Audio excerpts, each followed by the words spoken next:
I think the big step is for everybody to want to be involved in a conversation. So the scientists, I think, need to understand that they benefit. It's important. You know, the people who they're talking to are not just patients, they're people who may well have funded your work during their working lives, either because they've given money to something like Cancer Research UK or they've paid taxes. So they were part of paying for your work.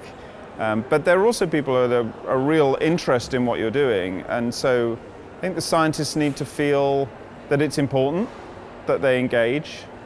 They need to feel that they will get something out of it, both in terms of an immediate sort of morale boost, but also in terms of some transferable skills. To talk clearly and effectively about a complex topic is a good skill to carry into your future career. So the scientists need to feel that it's important that they do this stuff. And I think also the scientists have to be a little less afraid. It can be quite daunting to face an audience, to be young, to be in your early 30s, talking about cancer to people who twice your age who've actually got cancer.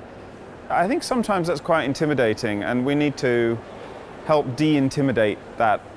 And I think the same is true from the other side. I think the patients, if you're going to comment or take part in PPI type work where you're involved in research, much more effective maybe if you understand the work better. So upskilling is probably a good word for the patients who are involved.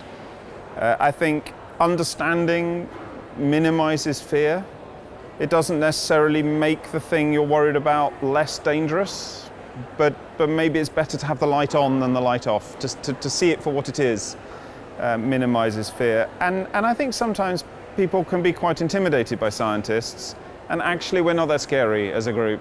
You know, by and large, the people who work in oncology are young, personable, they've got hobbies, they scuba dive, they windsurf, they go to the cinema, they go to the bar. We're normal people, we're just not necessarily doing a normal job.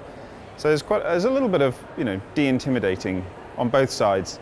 And I mainly help the scientists, but we do a little bit of work helping the patients to see us as normal, just with a job that involves cancer.